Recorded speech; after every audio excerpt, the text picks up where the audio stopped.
Hey, hello and welcome to Football Night. I'm joined by former NFL coordinator, former head coach of the NFL, Cam Cameron, and former offensive lineman, Rich Ohrnberger. We start with the craziest thing we have ever seen in a football game. A guy doesn't come out after the half and retires. Vontae Davis for the Buffalo Bills, cornerback. You see it in boxing every now and then. Yeah, but, that's actually true. That happened recently to Wilder. I think one of his combatants turned around at the opening bell. But yeah, I've never seen it in football. Probably addition by subtraction. Yeah. Probably was. But after halftime, he was a no-show. Didn't come out. That left some of his teammates livid. You've seen anything like that in your NFL Never career? have seen it ever. Pop Warner, high school, college, pros, never heard of it, never seen it. And it's just completely disrespectful to his teammates. Did he say anything to you? Did he say anybody did? He didn't say nothing to nobody. He didn't say nothing to nobody. Davis did play in the game against the Chargers. That's him, number 22, making a big stop on third down. After leaving, Davis posted a message to social media saying he wasn't planning to retire this way and that playing today hit him fast and hard, which made him realize he shouldn't be on the field. Huh? Yeah, Jim, this is, I mean, it's inexplicable. I've never seen anything like it. I'm with Zoe Alexander. I know Lorenzo pretty well. That's a passionate guy, cares a ton about this game, earned his way from the scout team onto the field.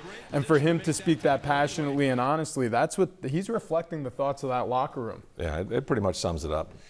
You have to deal with each player individually, don't you? As a position coach especially, you deal with them on a real close day-to-day Well, obviously, there's basis. something that led up to this, and we'll never know what that was, but that's a first, and hopefully it's a last, because there's a lot of good football going on right now. A lot of good football. I think everybody had that moment in their career where you're like, yeah, actually today could be the last day. This is really tough, but I think we all sort of just pushed that back down. Vontae Davis walked off the field. This could be my last show. Hi, Jim. Probably not. The Chargers were on the road in Buffalo, both teams looking for their first win of the season.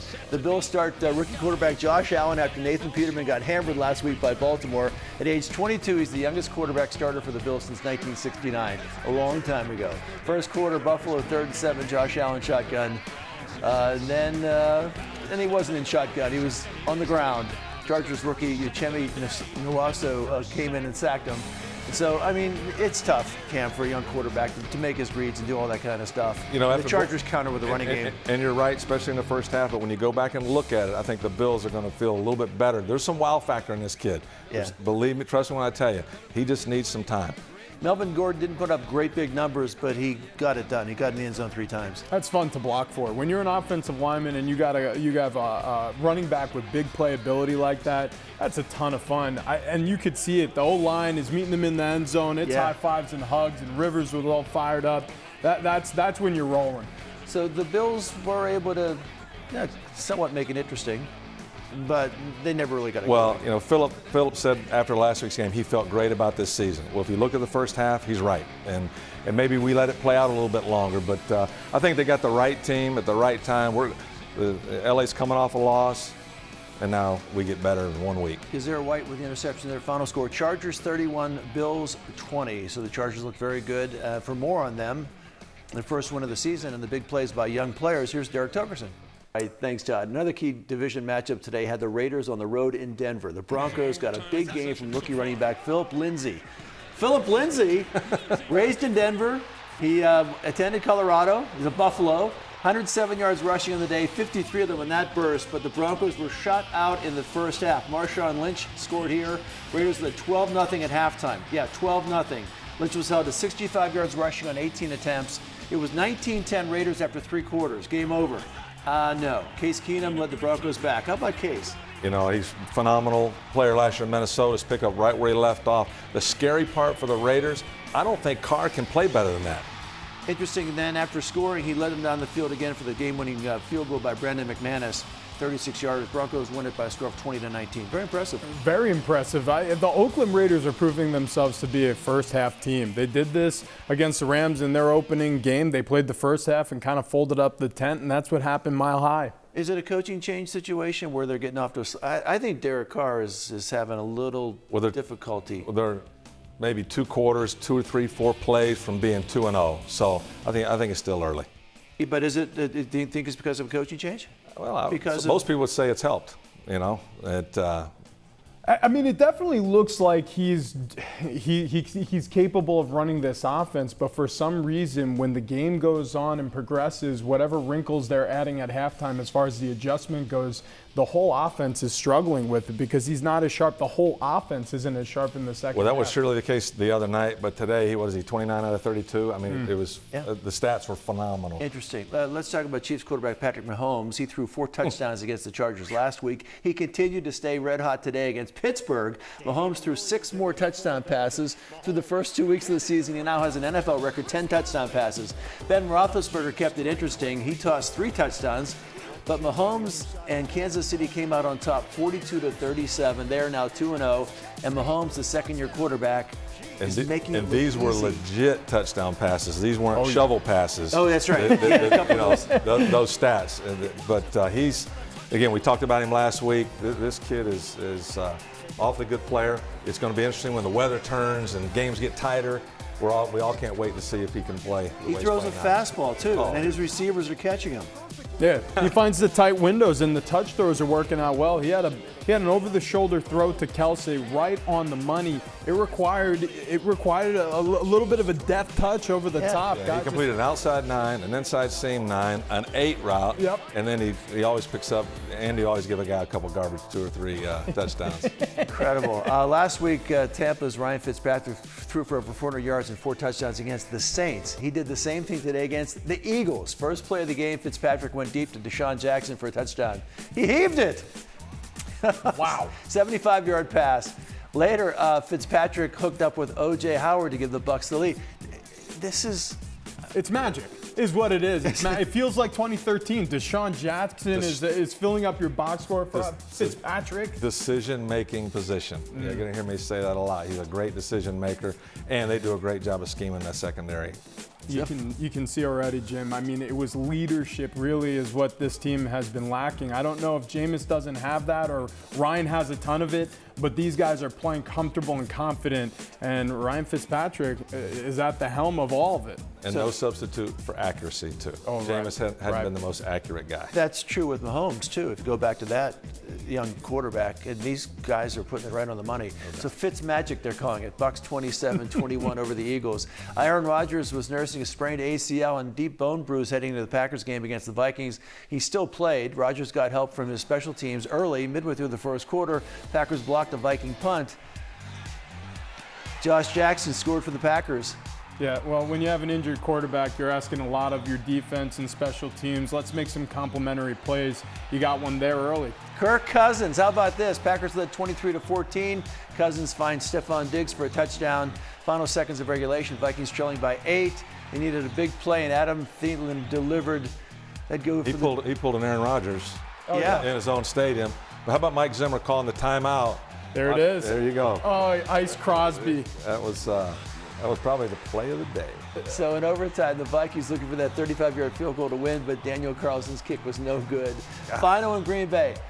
What's with the ties? Packers 29, Vikings 29. 2 weeks, 2 ties so far this season. That hasn't happened since the first 2 weeks of 1971. Go to the playoff rule. And my thinking is everybody's worried about the length of the game, player injuries, all that stuff. I'm worried about player injuries. You know what's going to happen? The play calling will be more aggressive because everybody's going to want to get the game over with and get out of there. And I think the game is, let's give it a shot. Do it just like you would the playoffs. Yeah, you know, I kind of agree with that. Rules are the same. I hate ties. I'm with you on player safety, but I hate ties. And so if you can get a winner out of this thing instead of 2 back-to-back weeks ending in ties. You do the college rule, we'll be there all night. It'll be like baseball. You'll go 16 innings. I mean, you'll go forever if you do the college rule, in my opinion. But just play the game like you would a playoff I think it's cool to see 0-1-1 next to the Steelers and the Browns 0-1. Gets you thinking. Well, it's only week 2, but Jaguars' Keelan Cole was making a case for catch of the year early in the game against the Patriots. Jags quarterback Blake Bortles, little off target, but no. Oh my goodness, no problem for Cole. Come on, man. When's the guy going to do the backflip and then do that like you see on YouTube all the time? It's going to happen. It's crazy. I mean, we're getting there. Odell Beckham Jr., Keelan Cole now. I mean, it was like it was a loaf of Italian bread. He just reeled that thing in, and he never even tried to get it with a second hand. Look at this. So they went on to beat the Patriots 31-20. How did that happen? It was definitely a breakdown on a couple of fronts. Special teams mistake, like you mentioned earlier when we were talking about this. New England had a chance, and special teams let them down, but really Jacksonville defense was outstanding. And Bortles is playing lights out. I think last year's playoff experience kind of jumped him to another level because he's the kind of guy that'll take that personal. I missed the post-game interviews with Bill Belichick, but I'm guessing he started mumbling. You saw the game. That is a solid guess. Why are you asking me that? You saw the game? Listen, we're on to Cincinnati. A lot of Tom Coughlin. Doug Marone's done a great job, but you can see the Tom Coughlin in that program in Jacksonville. It's impressive. One other point we should make, the Steelers' Le'Veon Bell has now left $1.7 million on the table as he continues to sit out Steelers games. The running back is holding out for a big contract extension or a trade. Bell must return by mid-November or he will have to sit out the rest of the season. Ouch. It was a mutiny in the locker room. You heard the offensive linemen come out against their own running back, and then James Conner, he's looking good. He's filling in the position, and they got plenty of weapons in the pass game, so they're finding ways with other players to fill the gap that Le'Veon leaves. They are, but they haven't won a game yet, number one. And secondly, I think everybody in the league is watching to see what Pittsburgh's going to do, because everybody would say, don't mess with that Pittsburgh front office. You know, you're from that area, and you really don't. And are they going to give in? History would say they won't. Yeah, that would be the case. Gentlemen, hang tight. Up next. Hey, thanks, Jim. And, every offensive coordinator licks their chops when you get into the low red zone, and the 5-yard line is exactly where we get started on the first play breakdown here, Cam. So it's 17-28. You got to get creative at the goal line. How did they get this done on this first play? Well, first thing they do is a great little shift here by Gates, and that tells them it's man coverage. That's great design by the offensive staff. Now Phillip knows it's man. They're going to do a double rub. They're going to pick the low guy with the number 2 receiver. Gates is the number 1 receiver in case the guy bubbles over the top, and we got a rail route by the back. Phillip's real simple. If the guy's underneath, he's going to throw it over the top. If the guy's over the top, he's going to back shoulder him. I think this one was kind of in between. And Phillip did what Phillip does. He just fitted in to his guy away from their guy. He knew exactly where to put this. He underthrew it on purpose. He saw the 58 and knew he could go to the man side with the football. You got it. You couldn't see what they had over here, but if he decided to just stay to this side, he would have popped at the Gates on probably a little option route, a little settle route. So we got 17-28 at the goal line, but 17-13 all game long. In the middle of the field, as they were getting over the midfield point into the fringe area, 17. Phillip Rivers, he finds Keenan Allen all the time. And in this next play, I think what we saw is sort of taking it to zone coverage here. Well, number one, they see the shift through, so they kick the coverage down strong here. Now the short motion back. Now they blow the coverage. This safety's coming down. This guy needs to get back to the middle, and they're going to try to get an 8 route up here at the top. Really, this is the number 2 receiver, Allen, underneath. They really want to get the 8 route over the top. It's just a levels concept, so he's looking high, then he's looking intermediate. I think Allen does a great job of just settling in the hole. Obviously, like we saw last week, those two guys have lights-out chemistry together. So basically what happened is the first option wasn't available, so they went for the number 2. That's exactly what happened tonight, Cam. Usually it's Camarillo in front of you. I took the reins. I hope we got it done, Jim. Pretty good for an O-line guy. Great work. Up next, a look at this week's player of the... Okay, let's head over to Todd Strain and the rest of the guys for some of today's hot topics from around the league. Gentlemen. Time for one of our favorite segments, a little he said, he said. You guys ready to talk? We're going to start 2 weeks, 2 ties. Okay. In other sports, they settle ties in the regular season. The NFL, they tie. How can we solve this, guys? Okay, right out the gates, just an idea here, maybe thumb wrestle. Both head coaches meet at midfield. Let's solve this like gentlemen. Derek? I think a pump, pass, and kick competition would be great. You go in the stands, you get to pick a kid wearing your team's jersey, pump, pass, and kick. Whoever wins that, boom, you win the football game. Potato sack races. I mean, look, I'm just go on. spitballing here. Go on. But maybe playoff rules. Let's get a winner here. I'm in favor of player safety. Only if you have a recorded version of Ed Hockley giving said playoff rules, because that extends it by 8 minutes. Well, is this Hockley prime or post-bicep Hockley? That's important. I think you get him in the gym and you get him actually doing one-arm curls while he's doing all good ideas. We'll see if they're adopted by next week. Topic 2, Vikings-Packers game went to OT because of controversial roughing the passer call. Has the NFL gone too soft? No, are you kidding me? Look at this. Kirk Cousins is lucky to be alive right now. As we see on commercials, he has a nice family he has to take care of. And Clay Matthews almost left his child fatherless. This is ruthless. I will say this, he does not like that. He does not like that one bit, but no, the NFL needs to allow this hit. Where else can you hit a guy, right? I mean, you can't hit him high, you can't hit him low, you can't hit him in the bare midriff. He put his shoulder on the 8, he brought him to the ground, he even broke his fall for him. Look at this. Now, this is taking it too far. In the referee's official report after the game, he said he picked him up and drove him into the ground. I am with the refs because they're always right in the NFL. Thank you, Derek. That is ridiculous and false. Okay. Speaking of ridiculous, topic number 3, Bills DB Vontae Davis. He started the game as a Bills DB. By the third quarter, he was retired. What in the world? Have you ever seen anything like that? Absolutely not. And I think Lorenzo Alexander said it best when he went, "This is disrespectful. I don't know what he was thinking. I don't ever want to see this man again."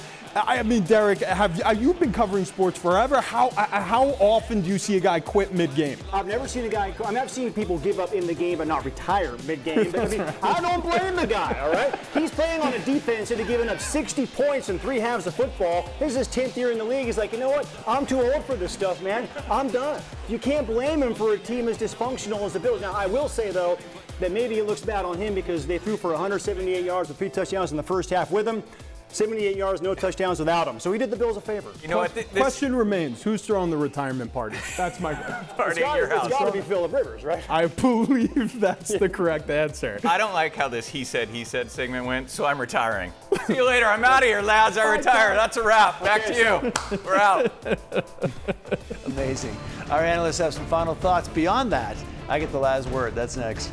All right, Rich. The Aztecs have had 3 straight double-digit win seasons. Sometimes seasons just don't materialize how you kind of thought. Is that a fair assessment of this season? You could put whatever you want on paper, but the players got to play, and they've schemed it, they've looked at it, they've tried to coach the personality of this team, but they're not going to change. They play every team close, doesn't matter the level of competition. It's been frustrating, but they still have a chance to win 8 games this season and go on and get another one in the bowl. Is this team missing something? You know, I don't know if they're missing something other than maybe a couple of personalities that hold everybody accountable. There's a lot of voices in a locker room. I need some loud ones. You need some dogs in there. You need somebody to sort of just rally the troops when the brakes are beating you. And they don't really have that one guy everybody's turned into. Keava Tazino could be it. It's his junior season. You hope that he advances in that role as a senior. Aztecs' final game of the regular season is a home game this coming Saturday. They host Hawaii. That could be key to see what bowl game they go to. All right, coming up, an oldie but